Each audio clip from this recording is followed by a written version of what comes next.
Good morning, lovely people. Liza here, and we're going to have a pep talk about money. So, if money is something that you find hard, you struggle with, there's not consistency, you don't know where the next thing's coming from, you're going to love this video, so stay tuned. My name's Liza Lounsbury. Welcome to my channel, Watch Her Rise, and I'm someone who mastered manifestation. To be perfectly honest, when I look back over my childhood, it kind of started back there, and I got this from my dad. It's been passed down through years of generations of the thought of, I get what I want. And this used to be a very intimidating part of me, and to this day, some people are intimidated by it. My husband brings it up as though I'm a force of nature, and I've learned to step into this because it is a gift, and I have learned to embrace it as a gift from God, because there's actually neuroscience behind this. And so if you are someone who's spiritual or scientific, or if you don't believe in any of this shit at all, I want you to stick around for this video, because I'm going to be breaking things down to help your money not be so stressful. And ultimately, this is going to come down to your choices and what you want to believe and how you want to feel.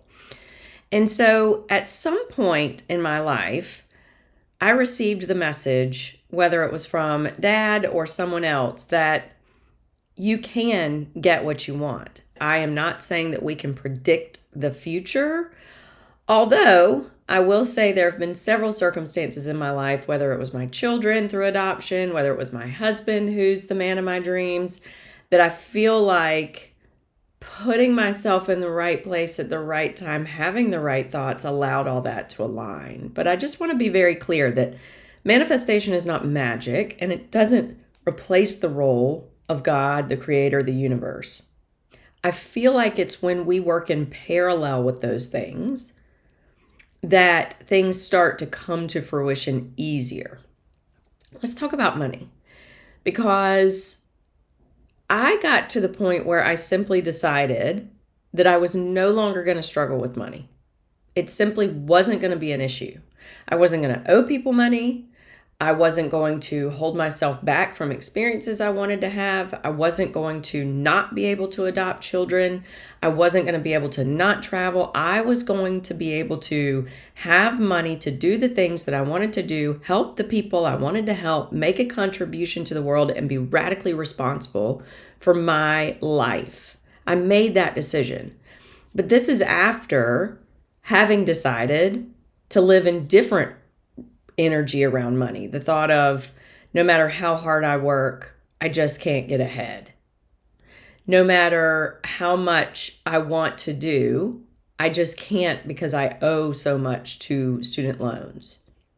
And so once I became aware of those thought patterns, I was able to shift them, because I realized that's not very helpful. And so everyone actually has a ceiling, and a floor in regards to their money beliefs. What this looks like is, what's the lowest that you can actually go with your money? Whether it's $1,000 in your bank account, one overdraft, two overdrafts, getting the foreclosure notice. What is the lowest you can go with your money without you going, that's it, I have to make more money today? That's your floor.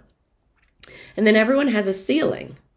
It's the part where when we hit the $5,000 in our account, when we hit the all bills are paid this month, when we hit the $100,000 in the kids' school funds, we go, I can take a break. That is your floor and your ceiling to money, and everybody's different. Mine has shifted over the years, and this takes work. And it's actually our nervous system that determines where it's settled. And the way that we shift our floor and ceiling is simply by the idea of, I am going to adopt these new beliefs now. And when you adopt them, you have to make sure that they feel good. It doesn't feel impossible. You have to fully believe it, have faith in it, because if you don't, you're going to be sabotaging it behind the scenes. So you can't just say all of a sudden you're going to go from a negative bank account to, I earn $1 million tomorrow. You truly don't believe that. You don't have faith in that. And so it's not going to happen. And then it's going to become this self-fulfilling prophecy where you're like, I told you it didn't work. And so that's not very helpful. In business, I got to the point where I realized I accept nothing less than being able to be financially stable and contribute to our family the same way that I did when I was working for corporate.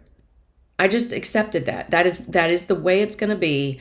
I do not accept any less than that. And that's just how it's been. So once I hit that 5-figure month, it's like every month is going to be 5 figures, period. End of story. That's just the way it is. This allows me to relax. It keeps me in that positive energy of I am worthy. And at the same time, though, understand that the only reason that's happening is simply because I decided, simply because I made the decision that is going to be my reality. That's the only thing that happened here. It's not like I had some massive system. It's not like I created a perfect offer that's worth $10,000. It's not that I had an existing email list of 10,000 subscribers that I could pitch to every day. It's not that all of a sudden I created a YouTube channel with 1,000 subscribers. I simply made the decision. That's it. That is it. It's not about the how. It's the belief. It's the faith. In the same thought pattern, there's another business owner out there who earned 5 figures and also adopts the belief of, well, that was cool, but it's not like I can make that happen every month. Well, that was nice, but I mean, the cards lined up and that's why it happened. Well, that was nice, but that was a shit ton of work and I don't want to do that every month. Do you see the difference here? So it comes down to, what do you want to believe? Because at the end of the day, there's all this other stuff going on. There's subconscious programming around your relationship with money. There's what you were taught about money as you were a kid. There's what you've experienced with money as an adult. And no matter how much I teach you about that, about how your reticular activating system is searching every day for proof to validate the beliefs that you currently have, at some point, regardless of how much healing you've done around your relationship with money, at some point you have to decide what thoughts are serving you, and we're going to continue those, and what are not, and we're going to throw those out. And so what does that look like and sound like for you? Well, for me, it sounds like this. When things creep in, it's like, oh, it's the 22nd of the month, Liza. We're only at $6,500. I go, it's the 22nd of the month. We're at $6,500. I can easily make $3,500 more. That's what we're going to believe. End of story. I'm not even going there. We don't have time for that. So it's this consciousness around your worth.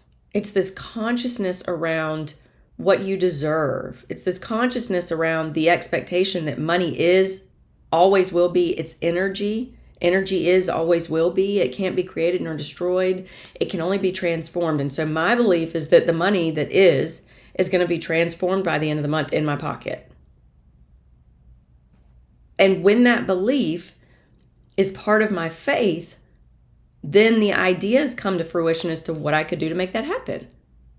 How can I provide value, support somebody, help somebody so that then they get what they need?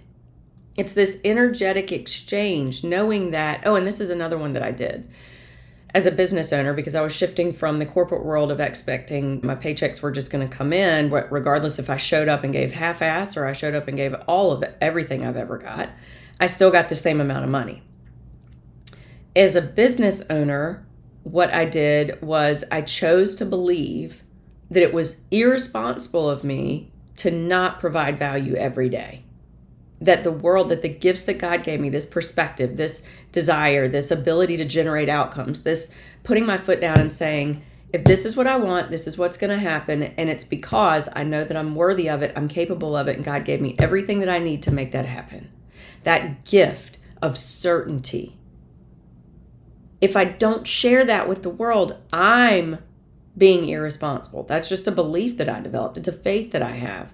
Because I'm telling you right now, there are women that have poured into me and made me who I am today. But if they were not showing up, and if they were not sharing their gifts with the world, I wouldn't have benefited from that. And so I see that as a gift. I see it as this opportunity. I don't see it as a dilemma. I don't see it as work. I see it as service. So the message for you today is to think about, what is your relationship like with money? Where are you grasping for straws that you've developed these ultimatums like, I want 5-figure months as a business owner, but I know that I need the system to make it happen. Is that true? No, it's simply not true. It's an idea. These are all ideas. I want 100K months, but I need an evergreen product. That's an idea. So see where your ideas are aligned up with the reality you want and where they're not. And start asking yourself, can I shift this idea? Can I shift this thought? When you do that, you are actively creating new neural pathways in your brain, which are now going to be searching for new evidence. And guess what? Your results will follow. I believe in you. You are worthy. The question is, do you believe in you? Do you believe you're worthy? And so I want to challenge you today to do that, to simply decide, I'm going to shift my thoughts around money. I'm going to accept my worthiness. I'm going to accept that money just is. And at any point, my life can align with it. Try that on for size. Comment below what landed. Click subscribe, like, make sure the other people in the world get this message too. And I'll see you in the next video.